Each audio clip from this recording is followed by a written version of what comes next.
প্রাচীনকালে ব্রজভূমি স্থানটি আজকের পুরুলিয়া নামে পরিচিত। আদিবাসী বিদ্রোহের সময় এই জেলা গুরুত্বপূর্ণ ভূমিকা গ্রহণ করে। অঞ্চলটি ভ্রমণের সময় আমরা এরূপ কিছু আদিবাসী গ্রাম দেখতে পাই। কথা বলে জানতে পারি এদের বেশিরভাগটাই সাঁওতাল জনজাতির অন্তর্গত। আর তাই আজকের ভিডিওতে থাকছে পুরুলিয়ার বেশ কিছু জানা অজানা তথ্য তোমাদের জন্য।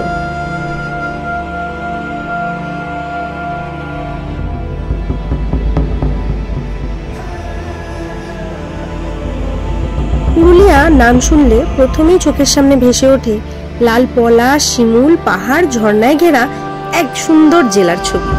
অনেকের মতে বর্ষাকাল হলো পুরুলিয়া ঘোরার বেস্ট সময়, কিন্তু আমরা বেরিয়ে পড়লাম শীতের শেষে আর গরমের শুরুতে লাল পলাশের সৌন্দর্য উপভোগ করতে। তবে যে কোনো ঋতুতেই পুরুলিয়া অদ্ভুত সুন্দর রূপ ধারণ করে, তা বর্ষাকালই হোক বা গ্রীষ্মকালই হোক। তাহলে চলো, হাতে মাত্র 1-2 দিনের ছুটিতে খুব কম খরচে পুরুলিয়া ভ্রমণের সম্পূর্ণ তথ্য থাকলো তোমাদের জন্য। পুরুলিয়া যাওয়ার সব থেকে সহজ যাতায়াত মাধ্যম হলো ট্রেন। রাত 12টা 5-এ হাওড়া প্ল্যাটফর্ম নাম্বার 19 থেকে হাওড়া চক্রধরপুর ট্রেন ধরে সকাল 6:30টায় নামিয়ে দেবে পুরুলিয়ায়। এতে করে গোটা দিনটাই কিন্তু উপভোগ করতে পারবে। এরপর পুরুলিয়া স্টেশন থেকে টোটো নিয়ে চলে যেতে হবে পুরুলিয়া বাস স্ট্যান্ড। ভাড়া পড়বে জনপ্রতি মাত্র 20 টাকা। সেখান থেকে বাসে অযোধ্যা হিলটপ, টিকিট ভাড়া মাত্র 50 টাকা জনপ্রতি। তবে আমরা নিজেদের গাড়ি করেই কিন্তু বেরিয়ে পড়েছিলাম।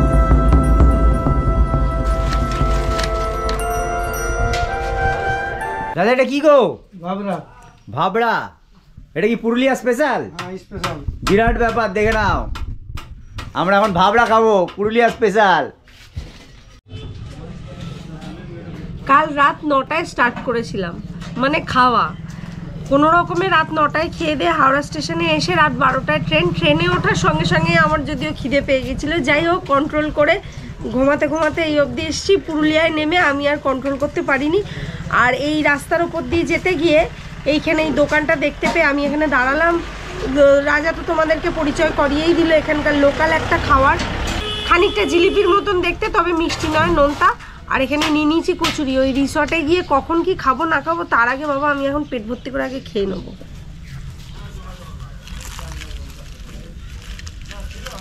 দাদার দোকানে 2টো করে কচুরি, মানে এক একটা কচুরি 5 টাকা পিস, আমরা 2টো করেই নিয়েছি। কচুরি আর ঘুগনি, ভালো টেস্ট।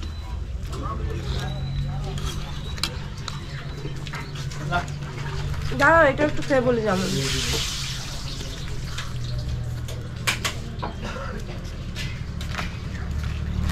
অন্যরকম, আগে কোনোদিন খাইনি, তাই এইটার টেস্ট আমি তোমাদেরকে বলতে পারবো না।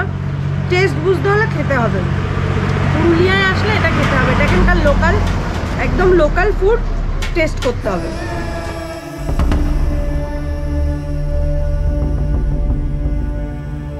আজ আমাদের গন্তব্য অযোধ্যা হিলটপ।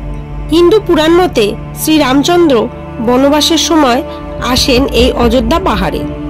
এই অযোধ্যা পাহাড়ে সীতামাতার তৃষ্ণা মেটাতে তিনি তীর নিক্ষিপ্ত করে খনন করেন ভূমি, এবং সেখান থেকে উঠে আসা জল পান করেন সীতামাতা।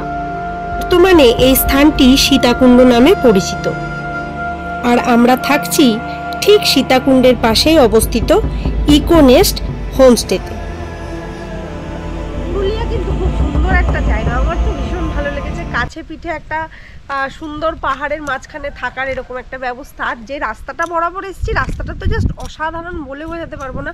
আর এই মুহূর্তে কিন্তু আমরা ইকো রিসর্টে দাঁড়িয়ে রয়েছি। তাহলে এবারে চলো একটু ইকো রিসর্টটা ঘুরে দেখাই তোমাদের। তোমরাও দেখো, আমার তো দারুণ লেগেছে, তোমরাও দেখো তোমাদের কেমন লাগে।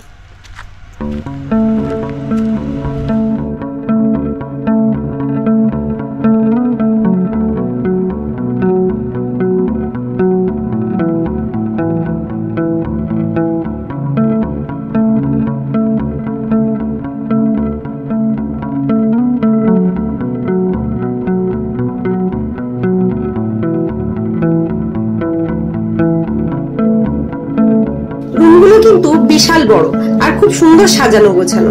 একটা বড় মাপের বিছানা রয়েছে যেখানে 3 জন মানুষ ইজিলি শুয়ে পড়তে পারবে। জামা কাপড় টাঙিয়ে রাখার জন্য একটা আলনা রয়েছে, জলের ব্যবস্থার জন্য একটা ফিল্টার রয়েছে, একটা সোফা রয়েছে আর তার সঙ্গে একটা স্টেনলেস স্টিলের আলমারি রয়েছে। আর সবথেকে বড় ব্যাপার, রুম হিটারেরও ব্যবস্থা আছে। সমস্ত রকম আধুনিক সুবিধাযুক্ত পয় পরিষ্কার একটি বাথরুমও রয়েছে, গিজারের ব্যবস্থাও রয়েছে, সঙ্গে কিন্তু এরকম একটা আয়নাও রয়েছে।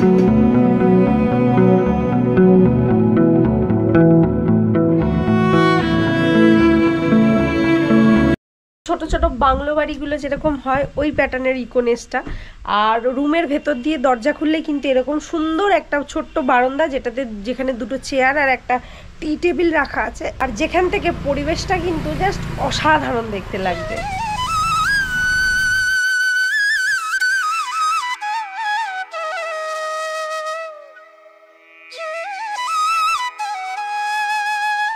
হয়ে আমরা এখন বেরিয়ে পড়েছি সাইট সিনে। রাস্তাটা খুব সুন্দর, তাই না বলো? বেশ ভালো লাগছে। আর একটা শুনতে পাচ্ছ কি জানি না, একটা পাহাড়ি ঝোড়া বয়ে যাচ্ছে, ঝর্ণার শব্দটাও আসছে। আর ওয়েদারটা এতক্ষণ মেঘলা ছিল, এখন একদম ঝা চকচকে একটা রোদ উঠেছে। আর আমরা এখন বেরিয়ে পড়েছি। এখান থেকে কাছে পিঠে যা যা দেখার আছে সেগুলো দেখবো, আর তোমাদেরকেও সঙ্গে নিয়ে নিয়েছি, তোমরাও দেখবে চলো। আর রাজার গেঞ্জিটা দেখে নাও, কি পরেছে। এসছি তোমাদের নিয়ে অনেক দূরে, আমি হলাম পুরুলিয়ার রাস্তাঘাট সম্বন্ধে দু এক কথা না বললেই নয়। পুরো মনে হবে বিদেশের রাস্তা, ঝা চকচকে মসৃণ পরিষ্কার রাস্তা, রাস্তার দুধারে জঙ্গল আর বিস্তার ভ্যালি। আমরা তো অযোধ্যা ইকোনেস্টে আছি, সেখান থেকে এই জায়গাটা কিন্তু একদম খুব সামান্য ডিস্টেন্সে, এখানটা ইজিলি আসতে পারো। রাস্তার বিউটি জাস্ট অসাধারণ। আর এই মুহূর্তে যে জায়গাটায় দাঁড়িয়ে আছি, এই জায়গাটার নাম হচ্ছে আপার ড্যাম। এত সুন্দর জায়গাটা, জাস্ট বলে বোঝাতে পারবো না। সুন্দর হাওয়া, একটু দেখে নাও পরিবেশটা চারপাশে। 1 কিলোমিটারেরও বেশি প্রশস্ত এই আপার ড্যাম পুরুলিয়ার অযোধ্যা পাহাড়ের সংলগ্ন গ্রামগুলিতে জল সরবরাহের প্রধান উৎস। আর এই ড্যাম সংলগ্ন রাস্তাটি অযোধ্যা পাহাড়ের সানসেট এবং সানরাইজের ভিউ পয়েন্ট হিসেবে কিন্তু বিখ্যাত। আপার ড্যামের সৌন্দর্য উপভোগ করার পর এবার পালা লোয়ার ড্যাম দেখে নেওয়ার। আপার ড্যাম আর লোয়ার ড্যাম কিন্তু খুব কাছাকাছি অবস্থিত। যে কোনো অ্যাঙ্গেল থেকে ভিডিও করো না কেন, পুরুলিয়া বেস্ট।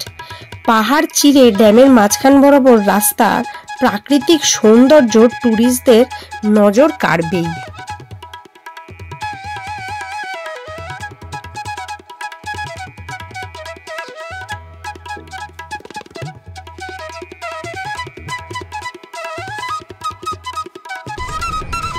ফাগুনের আগুন লেগে গেছে, গাছে গাছে লাল পলাশ আর শিমুল ফুল ভর্তি হয়ে গেছে। পুরুলিয়ার প্রধান আর অন্যতম আকর্ষণ হচ্ছে কিন্তু এই লাল গাছ দেখা, যেটা এত ভালো লাগে বলে বোঝাতে পারবো না। আর এই মুহূর্তে এই পলাশ ফুলের গাছের তলায় বসে টপ টপ করে ফুল পড়ছে, এটা যে কি ভালো লাগছে এটা তোমাদের আমি ভাষায় ব্যক্ত করতে পারবো না। এই হলো লহরিয়া শিব মন্দির। এই মন্দিরের ইতিহাস নিয়ে দ্বিমত আছে। কেউ বলেন চের জনজাতির এক রাজা নিঃসন্তান ছিলেন, তিনি শিবের উপাসনা করেন এবং ফলস্বরূপ তার সন্তান প্রাপ্তি হয়। আর সন্তান প্রাপ্তির কৃতজ্ঞতা স্বরূপ তিনি এই মন্দির স্থাপন করেন। আবার কিছু সংখ্যক মানুষের মতে একদল সাধু দ্বারা নির্মিত হয় এই লহরিয়া শিব মন্দির। তবে যাই হোক, মন্দিরে প্রবেশ করে গাছ থেকে পাড়া পলাশ ফুল দিয়ে আমি একটু পুজোও দিয়ে নিলাম। পুজো দিয়েই বাইরে বেরিয়ে দেখি এই ফুচকার দোকানটা, কি সুন্দর। আলুটা না পুরো পেঁয়াজ টিয়াজ দিয়ে মাখা, হেভি টেস্টি ছিল ফুচকাগুলো খেতে।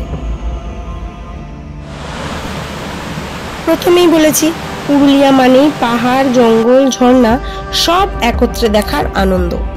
ছোট্ট ঝর্ণাটির নাম দুর্গা ফলস। স্বচ্ছ পরিষ্কার জল, হঠাৎ দেখলে মনে হবে আকাশ থেকেই এর গতিপথ। দুধারে জঙ্গলের মাঝখান থেকে বয়ে যাওয়া এই ঝর্ণার সৌন্দর্য কিন্তু বেশ সুন্দর।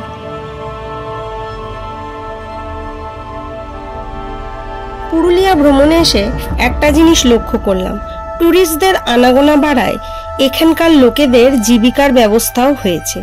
জীবিকা বলতে প্রতিটি ট্যুরিস্ট পয়েন্টের পাশেই খাবারের দোকান ও শৌখিন জিনিসের দোকান তৈরি হয়েছে, যাতে করে এদের রুজি রোজগারও বেড়েছে। এই মুহূর্তে এসে পৌঁছেছি মার্বেল লেক। কিভাবে তৈরি হয়েছে জানো এই লেক? খনন কার্যের ফলে কংসাবতী নদীর জল জমে তৈরি হয় এই মার্বেল লেক। এই স্বচ্ছ পরিষ্কার জল দেখে আর লোভ সামলাতে পারলাম না। খটখটে রোদে বেশ গরম লাগছিল, একটু জলটা মুখে দিয়ে নিতে খানিকটা ক্লান্তিও দূর হয়ে গেল। কাছে পিঠে যা যা দেখার ছিল দেখে নিলাম। এবার পালা কটেজে ফিরে যাওয়ার। দুপুর প্রায় অনেকটাই হয়ে গেছে, খিদেটাও তীব্র হয়েছে। এবার কটেজে যাব, গিয়ে খাওয়া দাওয়া সারবো, সেরে একটুখানি রেস্ট নিয়ে নেব। তার কারণ সন্ধেবেলা কিন্তু কটেজে আরো একটা চমক অপেক্ষা করছে। তাহলে চলো ঝটপট কটেজে ফিরে খেয়ে দিয়ে একটু রেস্ট নিয়ে নেওয়া যাক। সাইট সিন করে নিয়ে এবার চলে এসেছি একেবারে ডাইনিং টেবিলে। এটা কিন্তু ডাইনিং এরিয়া নয়, ডাইনিং এরিয়া ওইদিকে। আমাদের ইচ্ছা হয়েছে আজকে এখানে বসে খাবো, তাই এখানেই খাবারটা চেয়ে নিয়েছি। দুপুরবেলার পাতে কত কিছু পড়েছে একবার দেখে নাও। একদম বাসমতি চালের ভাত, ঝুরি আলু ভাজা, তার সঙ্গে রয়েছে বেগুন ভাজা, এখানে রয়েছে মুগের ডাল টমেটো দিয়ে, পনিরের তরকারি, ফুলকপির তরকারি, বাঁধাকপির তরকারি, কাতলা মাছের কালিয়া, চিকেন কষা, চাটনি, পাঁপড়। আর উপরি পাওনা যেটা, আমি ওই শিব মন্দিরের ওখানে বসে বসে প্রচুর পলাশ ফুল কুড়িয়েছিলাম, সেই পলাশ ফুল দিয়ে আজকে আমি আমার প্লেটটাকে এইভাবে ডেকোরেশন করে নিয়েছি। মানে এরকমভাবে এর আগে কোনোদিন খাইনি। আজকে পলাশ ফুলের মাঝে আমার পাত পড়েছে, ব্যাপারটা আমার দারুণ লেগেছে। এবার পালা পনিরের তরকারিটা টেস্ট করে বলার কেমন হয়েছে খেতে। এত রকম খাবার সব কিছু অল্প অল্প করে না খেলে কিন্তু কোলানো যাবে না। একদম সফট কোয়ালিটির পনির।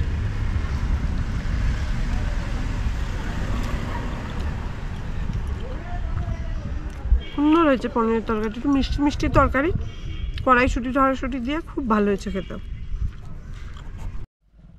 এবার পালা মাছের।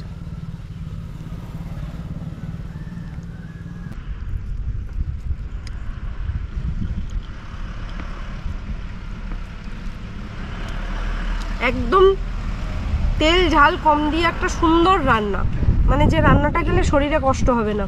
এতগুলো রান্না ট্রাই করলাম, প্রত্যেকটা রান্নাতেই কিন্তু তেল মশলার পরিমাণ খুব কম, কিন্তু টেস্টি।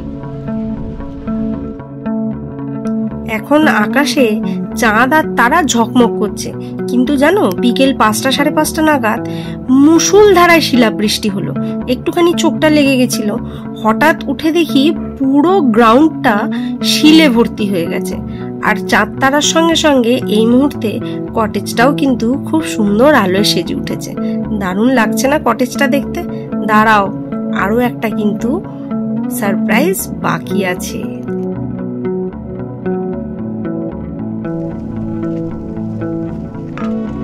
এখন এখানে তৈরি হচ্ছে বারবিকিউ চিকেন, আর তার সঙ্গে উল্টো দিকে তৈরি হচ্ছে ছৌ নাচের প্রিপারেশন। গেস্ট হাউসে আমরা যতজন ছিলাম সকলে মিলে আবদার করলাম ছৌ নাচ দেখব, আর সেই সঙ্গে এখানকার যে ম্যানেজার আছে তিনিও কিন্তু ব্যবস্থা করে ফেললো। এর বিনিময়ে টাকা পেড করতে হয় অবশ্যই। আর এই মুহূর্তে হাতে বারবিকিউ চিকেনটা নিয়ে নেব আর এনজয় করব পুরুলিয়ার বিখ্যাত ছৌ নাচ। কি দেখবে তো? চলো তাহলে ডাইরেক্ট ছৌ নাচে চলে যাই।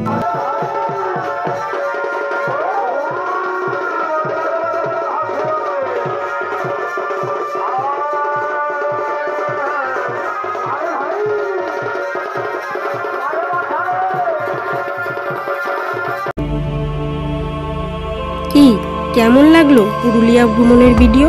আশা করছি ভালোই লাগলো। যদি ভালো লেগে থাকে প্লিজ একটা কমেন্ট করে জানিও তোমাদের ভিডিওটা কেমন লাগলো। আর যদি খুব ভালো লেগে থাকে একটা লাইক করে দিও আর চ্যানেলটাকে সাবস্ক্রাইব করে দিও। তবে হ্যাঁ, পুরুলিয়া ভ্রমণের ভিডিও কিন্তু এখানেই শেষ নয়। সেকেন্ড পার্ট ভিডিওর জন্য অবশ্যই অপেক্ষা করে থেকো। সেকেন্ড পার্টে পুরুলিয়ার কিছু জানা অজানা তথ্য নিয়ে আবার হাজির হব। একদম অন্যরকম আর অচেনা এক পুরুলিয়া নিয়ে আসবো তোমাদের কাছে। তাহলে সকলে ভালো থেকো, সুস্থ থেকো। আবার দেখা হচ্ছে খুব শিগগিরই পুরুলিয়া পার্ট 2 ভিডিওতে।